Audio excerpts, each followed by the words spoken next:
사랑하고 축복합니다. 진심으로 사랑하고 축복합니다. 제가 지난주에 저희 아버지한테 에베소서 6장 4절의 말씀으로 큰 실수를 했다고 한번 말씀을 드렸습니다.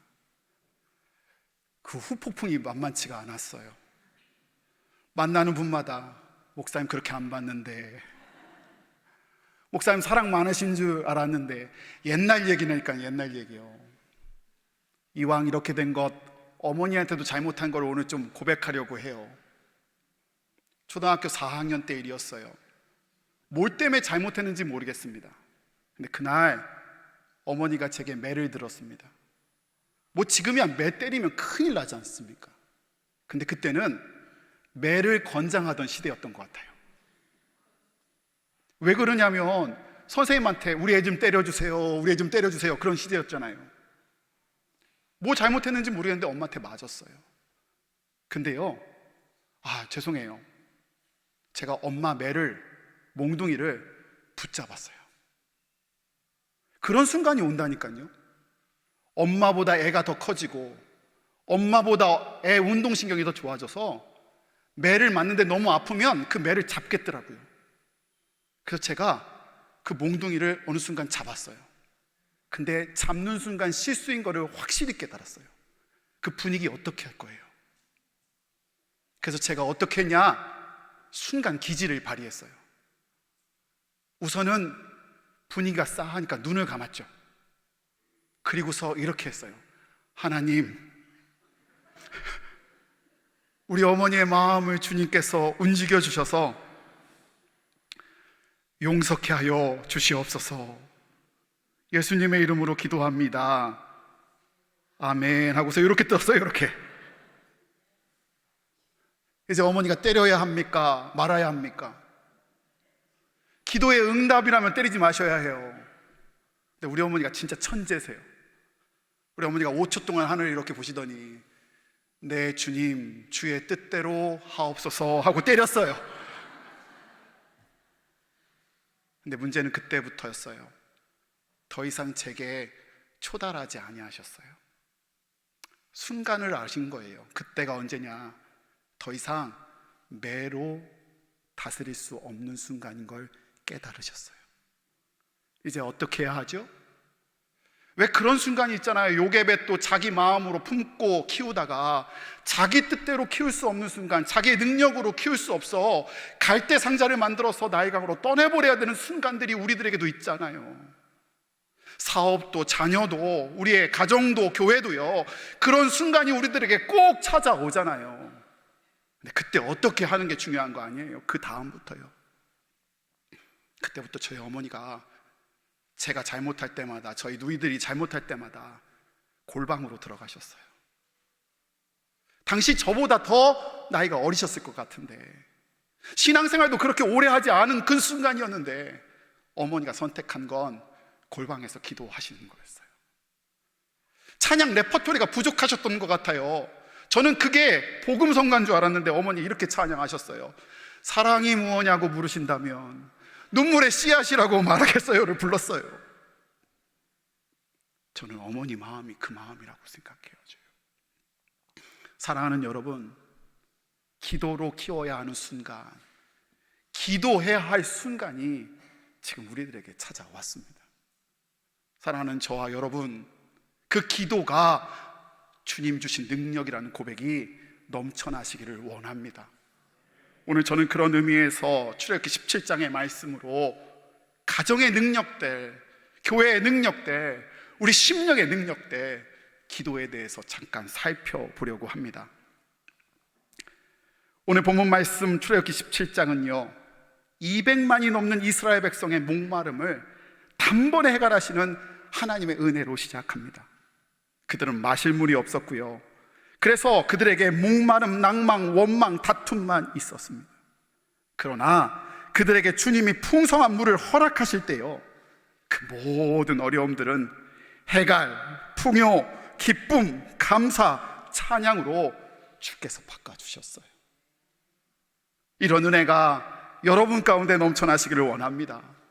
이런 은혜가 여러분 가정 가운데 있어지시기를 원합니다. 하나님께서 우리 교회를 이 은혜로 이끌어 가실 줄 믿습니다.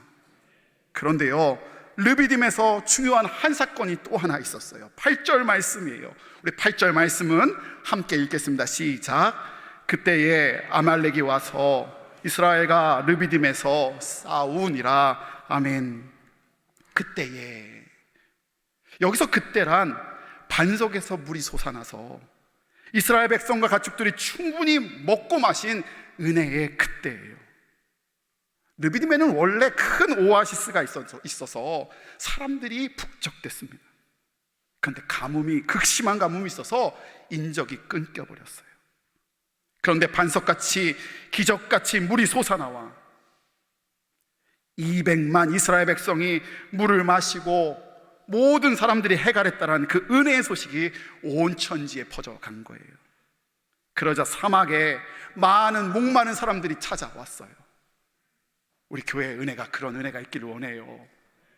그런데요, 참 신기한 건 그 중에는 해갈하는 은혜를 사모하는 사람만 있는 것이 아니라 도덕죄와 같은 악한 세력도 오더라고요. 아말렉이 그들이었어요. 그것을 빼앗아 자기 것으로 만들려고, 그 은혜를 송두리째 빼앗아가기 위하여 흔들어 놓는 아말렉 같은 존재예요. 여기서 이스라엘을 공격한 아말렉에 대해서 조금 더 살펴볼 필요가 있어요. 아말렉은요, 야곱의 형 에서 기억하시지요? 그 에서의 손자가 아말렉이에요. 아말렉은 에서의 육체의 피만 이어받은 것이 아니라 하나님을 무시하고 힘만 의지하며 폭력적이고 오만한 태도까지 닮아서요, 그들은 정상적으로 농사짓고 장사해서 살아가신 대신에 주변 민족들을 약탈하고 빼앗아 공격하는 것으로 살아갔어요. 늑대 같고 하이아나 같은 그런 존재인 거지요. 그러니 광야에서 이스라엘 백성들을 계속 어렵게 하는 이들이요, 구약에서 아말렉은요, 하나님을 백성을 공격하는 마귀 사탄의 심볼의 존재예요. 그런 의미에서 아말렉의 전쟁은요, 우리에게 영적 전쟁을 가르쳐주는 것이고요, 그 영적 전쟁이 어느 날 갑자기, 게다가 은혜가 충만할 때 찾아왔다는 것을 우리가 알게 되잖아요. 준비되지 않을 때 왔으니 어떻게 대비해야 하지요? 어떻게 대처해야 되지요? 아말렉의 급습에 대해서 모세가 작전을 세웁니다. 그 작전의 내용이 오늘 9절 말씀에 나와 있습니다. 우리 9절 말씀도 함께 읽습니다. 시작. 모세가 여호수아에게 이르되 우리를 위하여 사람을 택하여 나가사 아말렉과 싸우라. 내가 내일 하나님의 지팡이를 손에 잡고 산 꼭대기에 서리라. 아멘. 앞서 말씀드렸듯이 아말렉은 사납고 교모하고 지독한 존재예요. 사탄의 표본이라고요. 그러나 이에 반해서 이스라엘 군대는 보잘것없어 보여요. 게다가 그들은 한 달 전만까지만 해도요, 애굽의 노예에 불과했던 사람들이에요.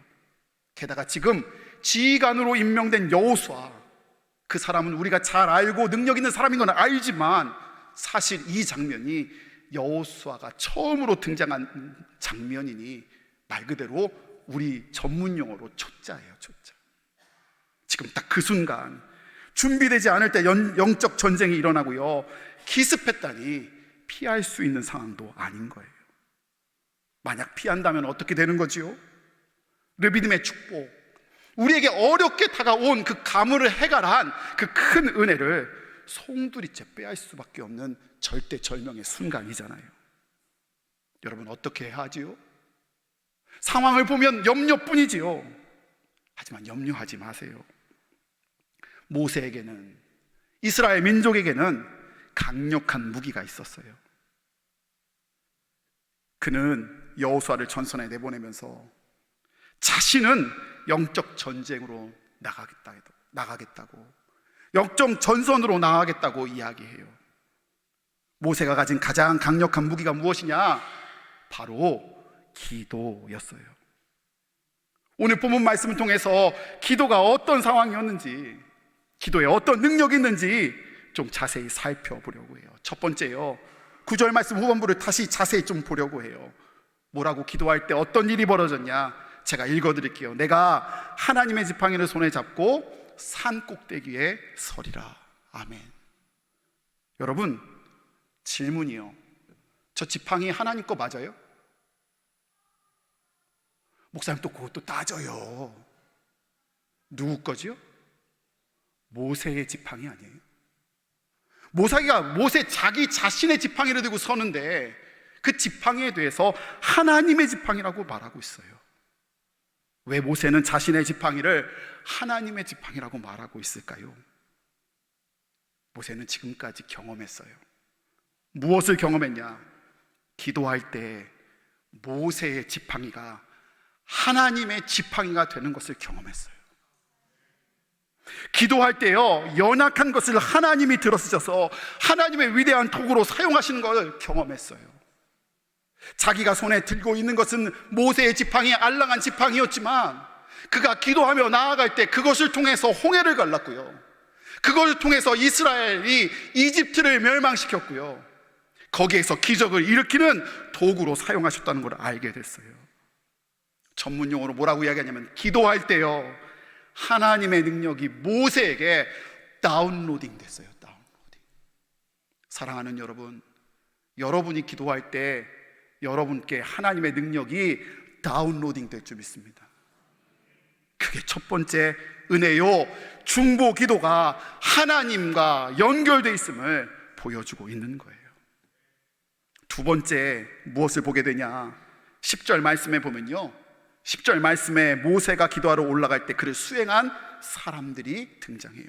우리 10절 말씀을 다시 한번 읽을까요? 시작. 여호수아가 모세의 말대로 행하여 아말렉과 싸우고 모세와 아론과 훌은 산 꼭대기에 올라가서. 누구가 올라갔지요? 정답이에요. 모세, 아론, 훌이 올라갔어요. 근데 제가 또 따져봤어요. 여러분, 하나님께서 모세를 민족의 지도자로 부르실 때 나이가 몇 살이었죠? 80세예요. 그러니 지금은 몇 살이신 거예요? 연세가 어떻게 되세요? 지금 한 1년에서 2년 정도 지났으니까 82? 81 정도 됐겠지요. 모세의 나이가 그래요. 그러면 수동 드는 사람들은 젊어야 되지 않아요? 근데 누가 올라갔다고요? 아론과 훌이요. 아론은 모세보다 3살 많은 형이었어요. 그러면 아론 나이 몇 살이죠? 85세. 그러면 훌은요? 아유, 목사님, 훌은 좀 젊겠죠. 훌은요, 모세의 누이였던 미리암의 남편이에요. 여러분, 성경에 아까 전에 갈대산가 떠나보낼 때요, 모세는 애기였고요, 갓난쟁이였고요, 그때 막 뛰어가서 바로의 딸 공주에게 우리 엄마를 유모로 써주세요라고 얘기했던 사람이 누구예요? 미리암이에요. 그러니까 그때 나이 한 10살 정도 됐지 않겠어요? 남편이 그보다 연상이니 최소한 성경은요, 훌의 나이가 모세보다 10살은 많았을 거래요. 자, 이제 그냥 수치적으로 한번 보자니까요. 모세 몇 살? 82세. 아론 몇 살? 85세. 훌은요 91세, 92세예요. 여러분, 갑자기 충격이 휩싸이지 않아요? 죄송해요, 3명의 할아버지 트리오가 지금 산 위에 올라가셨어요. 그리고 뭐 하시냐? 200만 명 이스라엘 민족의 운명을 건 중보기도팀을 결성하셨어요. 우리의 생각은 모세가 고령이니 기도하는 사람이, 젊은 사람들이 좀 수행했으면 좋겠다라고 생각할 수 있어요.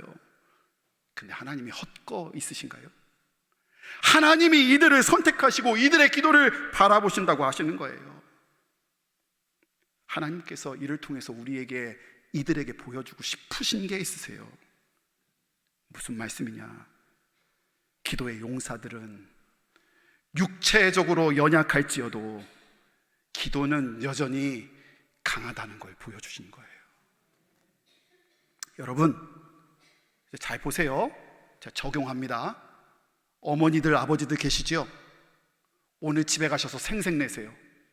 아들, 딸한테 전화하셔서 이렇게 말씀하시면 됩니다.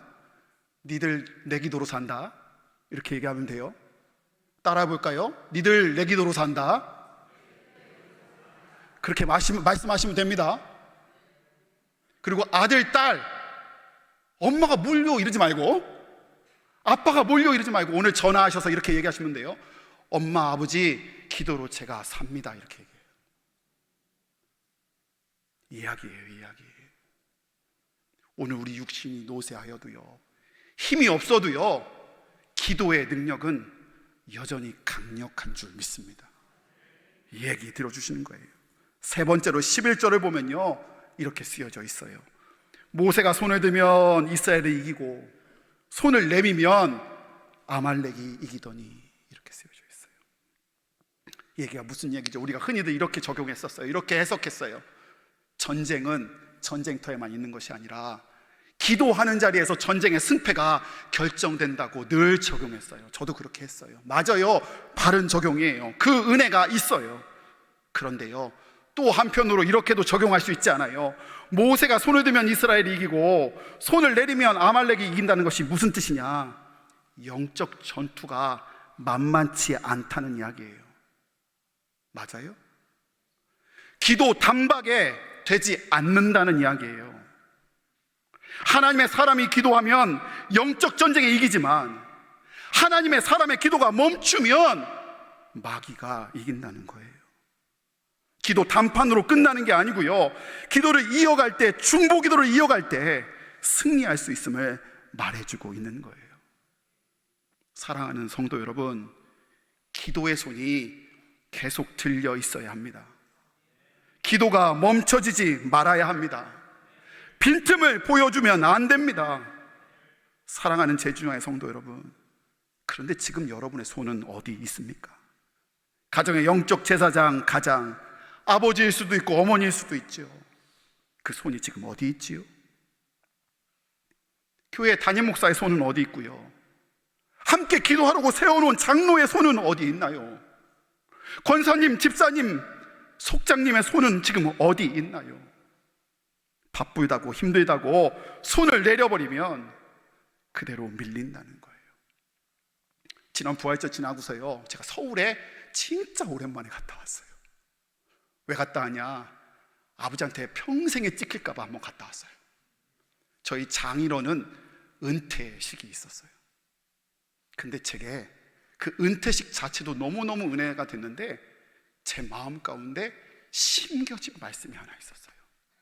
아버지가 은퇴하는데, 어머니가 은퇴하는데 많은 교우들이, 그 교회 교우들이 이렇게 있는데 제가 회중석에 앉아 있잖아요. 근데 어떤 분이 너무너무 막 펑펑 우는 거예요. 목사님 은퇴하시는데. 그러면서 뭐라고 하시는 줄 아세요? 이제 우리 큰일 났네. 이제 우리 큰일 났네. 이제부터 우리 교회, 우리 가정, 우리 기도는 누가 해주지? 그래요. 제가 그 말에 꽂혔어요. 가슴이 철렁 내려앉았어요. 저거다. 나 저거 붙들고 살아야 되겠다. 지금부터 은퇴를 준비하면서 살아갈 때 장 목사님, 최 사모님 없으면 우리 기도를 누가 해주지? 이 말 들으면 성공이겠다. 사실 좀 이제 생색 좀 내려고 그래요. 제가 표어가 목회는 생색이다 해요. 작년 11월 담임 목사가 된 후 하루도 빠지지 않고 하는 게 있어요. 새벽 기도에서 기도하고 내려가서 제 방에서 기도 의자를 갖다 놓고 여러분들의 이름 하나를 부르면서 기도하는 거예요. 하루도 빠지지 않고 했어요. 얼굴은 몰라도 기도는 했어요. 오고 가며 전화해서 기도 제목이 뭐예요? 기도 제목이 뭐예요? 기도 제목이 물으면서 했어요. 작년 12월이 지나고서 2월이 됐을 때요, 저희 학교 아이들이 학교가 정해졌어요. 근데 얘네들이 정말 양심이 없어요. 우리 첫째에는 신제주의 학교가 됐고요, 우리 둘째에는 구제주예요. 내가 얼마나 바쁜 줄 아세요? 아침에 새벽 기도하고 여러분 기도하다가요, 애들 데려다 주러 올라갔다가 끝나고 다시 출근해서 또 기도해요. 그게 제 하루의 시작이에요. 그러니 얼마나 나쁜데, 얘네들이 좀 한 학교 가면 좋을 텐데. 좋다고 자기는 신재주 가고 하나는 구재주 갔대요. 근데 그게 하나님 은혜더라고요. 왠 줄 아세요? 제가 코스를 만들었어요. 신재주 줄 때 신재주 쪽에 사업장, 가정 돌아다니면서 제가 주소 아는 데마다 돌아가면서 거기서 문고리 잡고요, 거기 주차장에 서서요 기도하고 돌아와요. 구제주는 2코스예요. 동무시장 한쪽, 이쪽 체육관 쪽으로 한쪽, 한 바퀴 돌면서 거기 서가지고 주차장에서 주여! 한 방이면 되잖아요. 한 방. 담임 목사 기도 한 방이면 되잖아요. 근데 오늘 성경 말씀에 그런데요, 단번에 기도로 안 된대요. 그래서 일주일에 2번씩 가요. 2번씩. 주차장에서 만난다고 너무 놀라지는 마세요.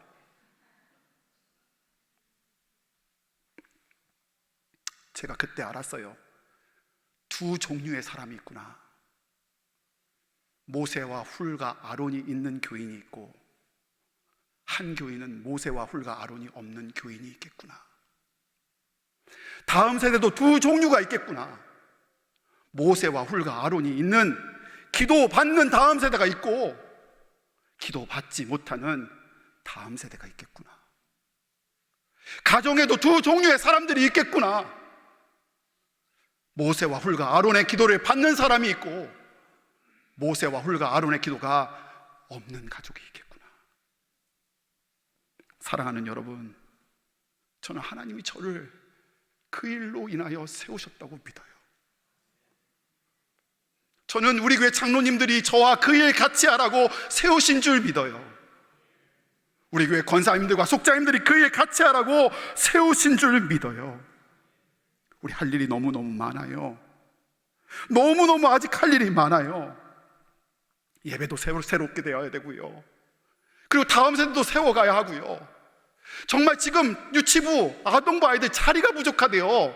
문을 열어놓고서 저 밖에 가서 예배를 드린대요. 교육관도 지어주어야 해요. 주차 공간도 없어서 주차장도 사야 돼요. 그래서 제가 정말 중요한 이야기를 하나 하려고 해요.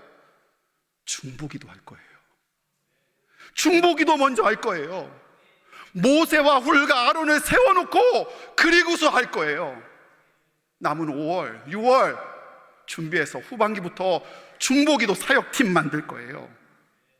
그래서요, 나누지 못하는 기도 제목 붙잡고 소수의 인원이 하는 골방기도 모임할 거고요, 예배를 위해서, 다음 세대를 위해서, 가정과 환우를 위해서 드러내놓고 정기적으로 하는 그런 중보기도 사역할 거예요. 제가 목회한 지 얼마 안 됐을 때 일이에요. 한 20년 전 일이지요. 하루는 본가에 방문했어요. 목사라고 어머님을 위한다고요, 제가 어머니께 이런 말씀을 드렸어요. 어머니, 이제 새벽 기도는 멀리 다니지 마세요. 바로 집 앞에 감리교회가 있으니 새벽 기도 거기서 하셔도 될 것 같아요 라고 말씀드렸습니다.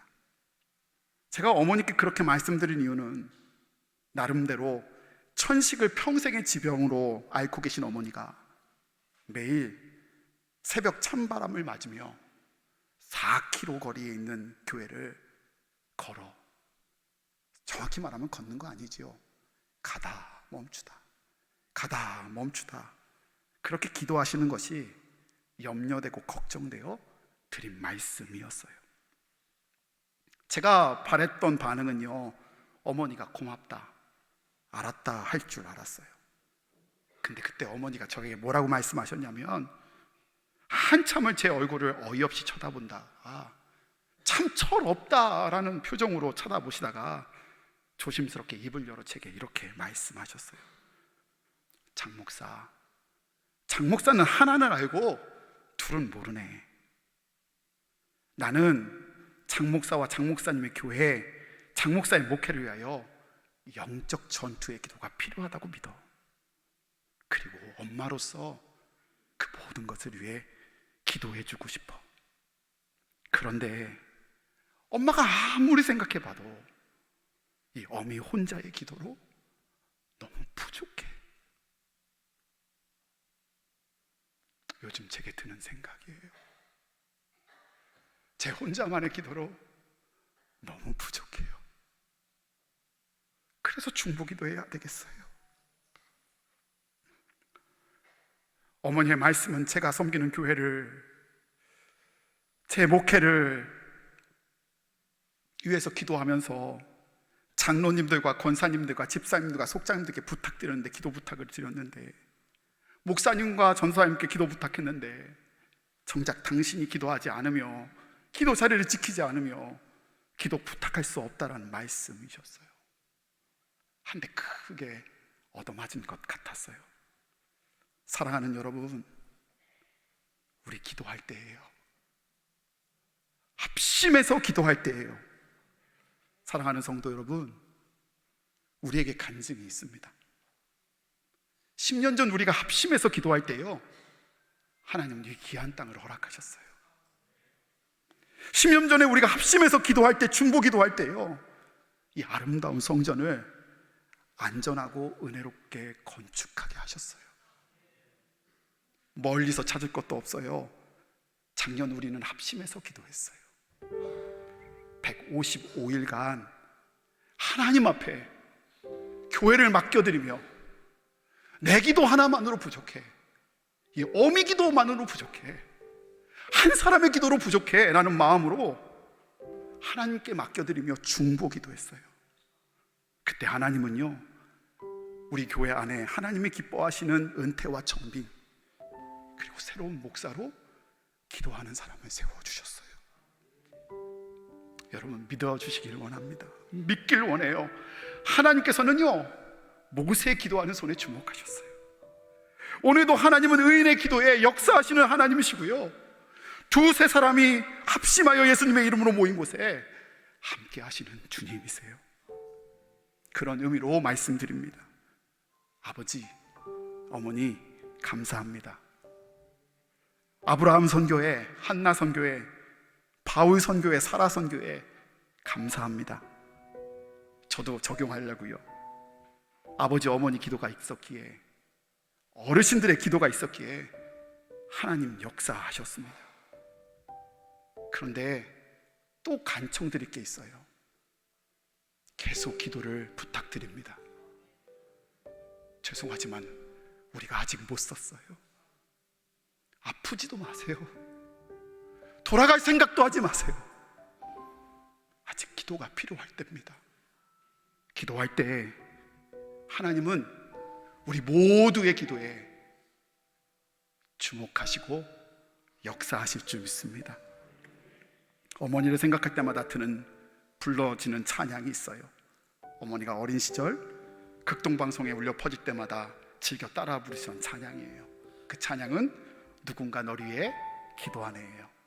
우리가 그런 존재가 될 수 있게 해달라고, 우리 교회가 그런 사역을 감당하게 해달라고, 그렇게 역사하는 교회가 되게 해달라고 우리 함께 합심하며 결단하며 기도하며 나아갑니다.